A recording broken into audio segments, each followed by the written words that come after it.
সূর্যের প্রকাশ অন্ধকারকে দূর করে দেওয়া সেই মহানায়ক। এই সূর্যের প্রকাশ যখন পৃথিবীতে এসে পৌঁছয় কি হয়? এই পৃথিবী জেগে ওঠে, প্রত্যেক প্রাণী জেগে ওঠে, মানুষ জেগে ওঠে, নিজের কর্ম করেন, জীবন যাপন করেন। এই ঘুমের মৃতপ্রায় স্থিতি কাটিয়ে উঠে জীবন যাপন করতে শেখেন। এটাই হলো প্রভাব সূর্যের প্রকাশের। এবার এই প্রকাশ যে সূর্যের থেকে পাই তিনি কি করেন? তিনি নিজেকে জ্বালান আমাদের জীবন প্রদান করার জন্য। প্রত্যেকটা মুহূর্ত তিনি তাপ সহ্য করেন আমরা যাতে সেই প্রকাশ লাভ করি। এটাই হলো জীবনের সারমর্ম। যদি আপনিও এই সংসারে প্রকাশ ছড়িয়ে দিতে চান তাহলে আপনাকেও তপ্ত হতে হবে, নিজে জ্বলতে হবে, সেই কর্ম করতে হবে যেটা কঠিন হতে পারে কিন্তু আসলে শ্রেষ্ঠ। তবেই এই সংসারের সেবা করতে পারবেন, সংসারকে পথ দেখাতে পারবেন। নিজের অন্তরের প্রকাশ জাগ্রত করুন, তবেই সেই সকল ব্যক্তি যারা পাপের অন্ধকারে নিমজ্জিত হয়ে আছেন তারা জাগ্রত হবেন। সেই সকল ব্যক্তিকে জাগিয়ে তুলুন, প্রেরিত করে তুলুন সুখী হওয়ার জন্য যারা সুখী হতে পারছেন না। সেই সকলকে প্রেরিত করুন সাফল্য লাভের যারা সফল হতে পারছেন না। নিজের অন্তরের সূর্যকে জাগ্রত করুন, চারিদিকে শুধু প্রকাশই প্রকাশ হবে, জীবনই জীবন থাকবে, আনন্দই আনন্দ থাকবে। আর এই মন বারবার প্রসন্ন চিত্তে বলে উঠবে রাধা রাধা। আজ আমরা দুই ধরনের ব্যক্তির বিষয়ে কথা বলবো। প্রথম জন হলেন যে প্রয়োজনের থেকে অনেক বেশি পরিমাণ ধন উপার্জন করে থাকেন। তার কাছে ততটা ধন থাকে যতটা তার প্রয়োজনও নেই, তারপরেও আরো ধন উপার্জন করতে চেষ্টা করতে থাকেন। সকল সম্ভব চেষ্টা করেন, সকল সম্ভব কর্ম করেন, তা সে উচিত কর্ম হোক বা অনুচিত, তাতে তাদের কিছুই যায় আসে না। তারা শুধুই এই সংসারের সকল সুখ ভোগ করতে চান, সকল স্বাচ্ছন্দ্য লাভ করতে চান। আজীবন তারা প্রচেষ্টাই করতে থাকেন। এবার এই করতে গিয়ে তারা ভারাক্রান্ত হয়ে সমস্যার সম্মুখীন হন। এনাদের সমগ্র জীবন এই চেষ্টাতেই চলে যায় জীবন যাপন করার বদলে। অন্যদিকে আরেকজন ব্যক্তি যিনি জানেন তার প্রয়োজন কতটুকু আর শুধুমাত্র সেই পরিমাণ ধন অর্জন করেন, তার থেকে বেশি একটুও নয়। উনি যদি দুবেলা খেতে পান, মাথা গোজার ঠাঁই পেয়ে যান, সেটাই পর্যাপ্ত। তাতেই তিনি আনন্দে জীবন যাপন করেন, না কোনো বৃথা চিন্তা করেন, না কোনো বৃথা কষ্ট করেন। এবার আমি আপনাদের জিজ্ঞেস করব, এই দুই ব্যক্তির মধ্যে আপনি কোন ব্যক্তি হতে চাইবেন? বেশিরভাগ মানুষ এটাই বলবেন যে আমরা সেই দ্বিতীয় মানুষ হতে চাই যারা সন্তুষ্ট। কিন্তু যদি মন দিয়ে দেখেন আপনিও সেই কর্মই করছেন যা প্রথম ব্যক্তি করেন। আপনারা সবসময় চেষ্টা করে চলেছেন, এটাও লাভ করতে হবে, ওটাও লাভ করতে হবে, আমার এটারও প্রয়োজন, ওটারও প্রয়োজন। আপনি অনেক কিছু লাভ করেছেন, কিন্তু প্রশ্ন এটাই যে আপনার কি সেই সবকিছুর প্রয়োজন রয়েছে? এর উত্তর আপনার অন্তর মনে রয়েছে। আপনার মন জানে যে আপনার প্রয়োজন কতটুকু। সেখানে গিয়ে দেখুন। সন্তুষ্টি মানুষকে আনন্দ দেয়। মানুষ যতটা সন্তুষ্ট হবে ততটাই সে আনন্দ লাভ করবে। এবার আপনাকে এই সিদ্ধান্ত নিতে হবে যে আপনি কখন আর কোথায় সন্তুষ্টি লাভ করবেন, কত কিছু লাভ করার পরে সন্তুষ্ট হবেন। এই উত্তর আপনি মন থেকে পাবেন। এই সমাজের চাহিদায় জড়িয়ে নিজেকে বিভ্রান্ত করবেন না। নিজের অন্তরের এই মিথ্যে অহংবোধকে প্রশ্রয় দিতে গিয়ে যদি আপনি এরকম প্রয়াস করতে থাকেন তাহলে জীবনযাপন কখন করবেন? থেমে যান, শান্ত হয়ে যান, নিজের অন্তর মনে নিমজ্জিত হয়ে দেখুন যে সন্তুষ্টি কোথায়।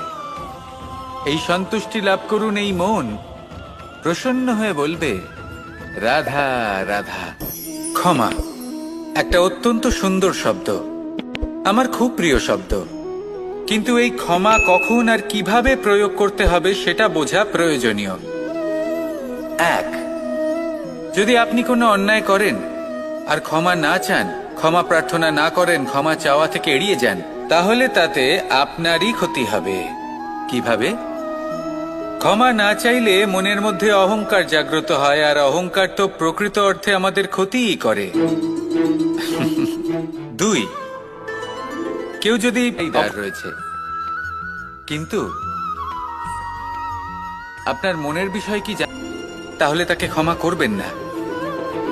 ক্ষমা হলো অত্যন্ত অমূল্য, আর না চাইতেই কাউকে ক্ষমা দান করা এটা উচিত নয়। 3, যদি কেউ আপনার সাথে অনুচিত কিছু করেন, অপরাধ করেন, আর আপনার থেকে ক্ষমা চান, তাহলে তাকে ক্ষমা করে দিন। তাতে আপনার অন্তরের করুণাবোধ জাগ্রত হবে, প্রেম জাগ্রত হবে, আর তা আপনার জন্য শুভ হবে। 4, যদি আপনি নিজে কোনো অপরাধ করেন তাহলে অবশ্যই ক্ষমা চাইবেন। তাতে আপনারই লাভ হবে। কিভাবে? সামনের ব্যক্তি আপনাকে ক্ষমা করুক বা না করুক, আপনার অন্তরের অহংকার ক্ষীণ হবে, আর এই মন আরো নির্মল হয়ে উঠবে। এই ক্ষমা অত্যন্ত অমূল্য, ভেবেচিন্তে একে ব্যবহার করুন, আর আমার সাথে ভালোবেসে বলুন, রাধা রাধা।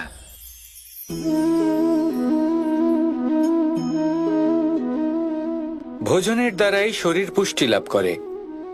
ছোটবেলা থেকে আজ পর্যন্ত যাই আপনার ভোজন হয়ে থাকুক, যাই আপনার আহার হয়ে থাকুক, সেই অনুসারেই আপনার শরীর গঠিত হয়েছে। এই ভোজন অত্যন্ত গুরুত্বপূর্ণ, সেই জন্য এর প্রত্যেক অংশকে বোঝা খুব আবশ্যক। প্রথম অংশ, যে আমরা কি গ্রহণ করছি, এই ভোজন কোন স্থান থেকে আসছে সেটা বুঝুন। দ্বিতীয় অংশ, ভোজন কে বানাচ্ছেন। এই ভোজন সর্বশ্রেষ্ঠ তখনই হয় যখন মাতার হাতে তৈরি করা ভোজন হয়।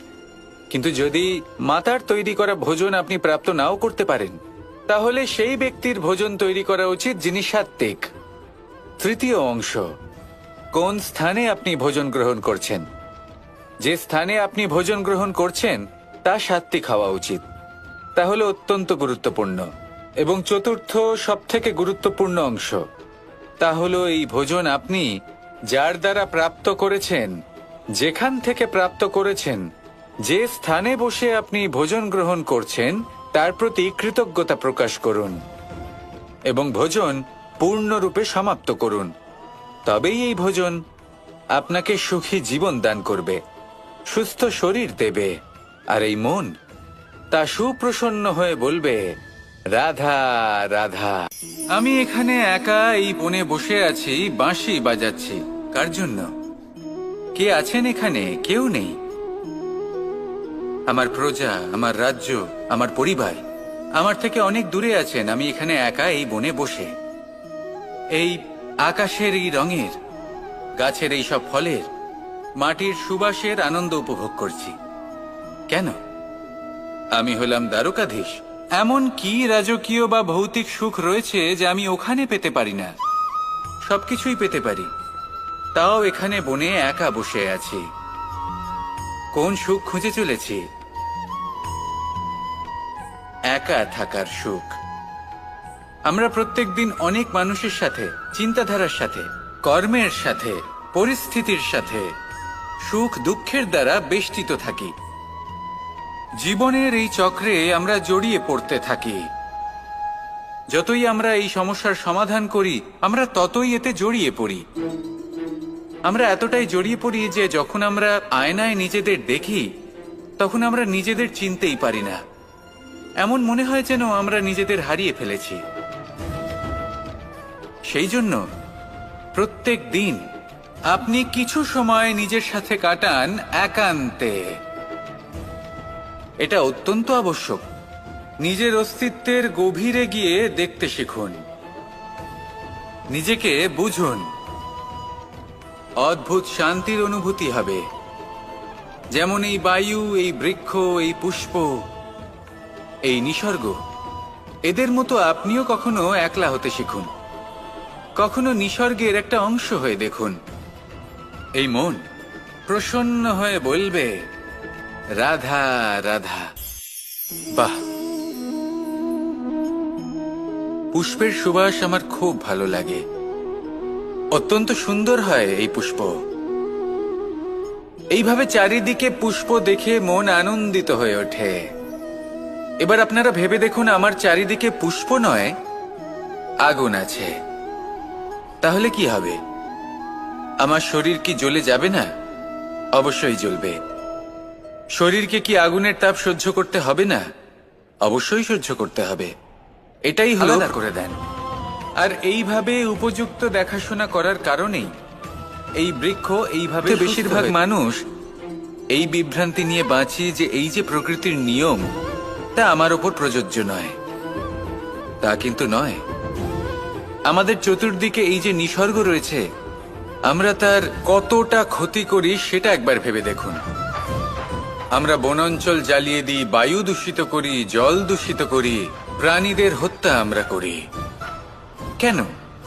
এই নিসর্গ আমরা নষ্ট করি, যদিও আমরা জানি যে আমরাও হলাম এই নিসর্গেরই অংশ। এবার দেখুন, শরীরের কোনো অংশে যদি আগুন ধরান, আস্তে আস্তে সমস্ত শরীরও জ্বলে যাবে। সেইভাবেই নিসর্গ যদি নষ্ট হয়ে যায়, তাহলে মনুষ্য জাতিও নষ্ট হয়ে যাবে। তাই এই যে নিসর্গ আপনি দেখছেন, এই পুষ্প, এই বৃক্ষ, বায়ু, জল, এদের সকলকে রক্ষা করুন, নষ্ট নয়। মনে রাখবেন, যদি নিসর্গ থাকে মানুষ থাকবে, যদি নিসর্গ থাকে তাহলেই জীবন থাকবে। আসুন আমার সাথে ভালোবেসে বলুন, রাধা রাধা। এ হলো গোলাপ ফুল। একে আমরা সকলেই চিনি। সমগ্র সংসার ভালোবাসে এই পুষ্পকে। এই ফুল দেখতেও সুন্দর। সবথেকে বেশি গুরুত্বপূর্ণ কথা হলো এর সুগন্ধ, যা দূর দূরান্ত থেকে ব্যক্তিদেরকে আকৃষ্ট করে। এই সুন্দর পুষ্প একটু মন দিয়ে দেখলেই দেখা যায় এর নিচে কাঁটা রয়েছে। এই সংসার বলে, এ প্রকৃতির কেমন রচনা, এত কোমল পুষ্প, এটা কি তীক্ষ্ণ কাঁটা সহ প্রস্ফুটিত হয়? এটাই হলো জীবনের সত্য। আমাদের অন্তরের সদ্গুণ, সেগুলিও এই ফুলের মতোই সুন্দর।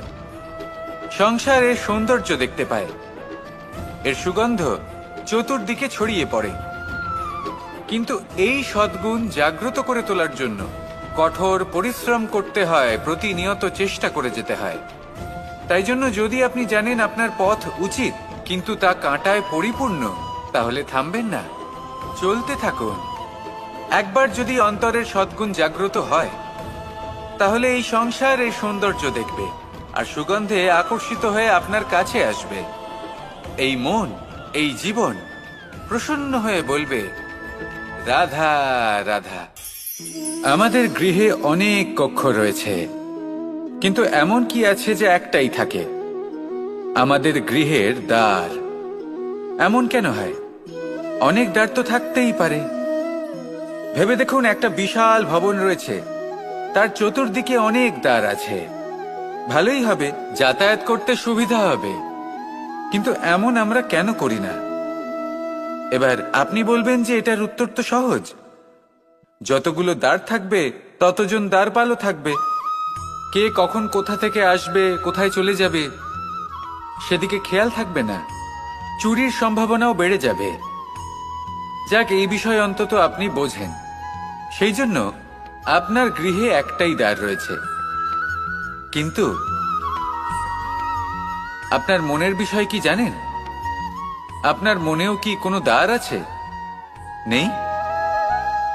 তার মানে যে কোনো ব্যক্তি যেখান থেকে খুশি আসতে পারে আর আপনার মনে যা খুশি প্রবেশ করিয়ে চলে যেতে পারে।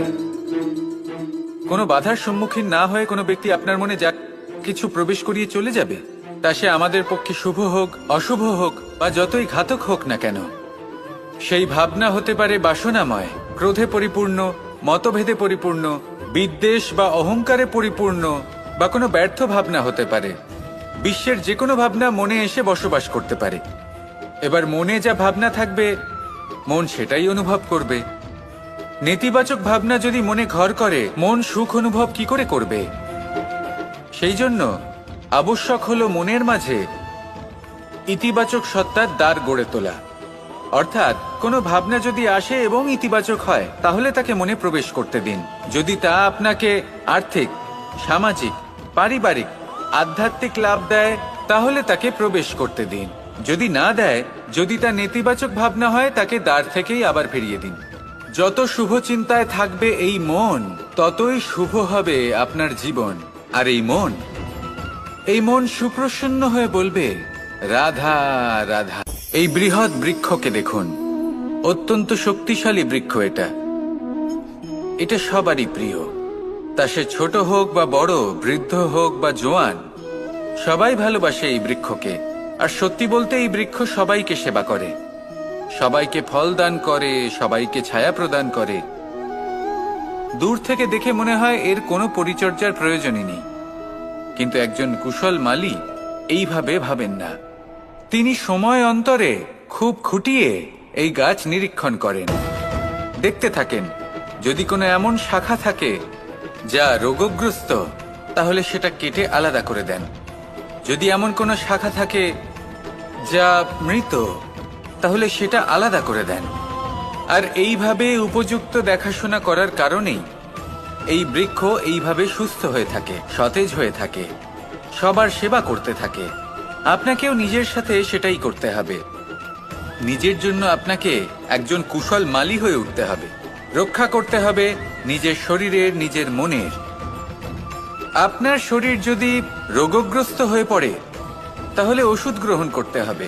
যদি এই মন কোনো এক কারণে বিচলিত হয়ে পড়ে, তাহলে তার থেকে নিজেকে মুক্ত করতে হবে। আপনি যদি নিজের যত্ন নেন, তবেই এই বৃক্ষের মতো হতে পারবেন। সেই বৃক্ষ যে সবারই প্রিয়, সবাইকেই সেবা করে। আসুন আমার সাথে ভালোবেসে বলুন, রাধা রাধা।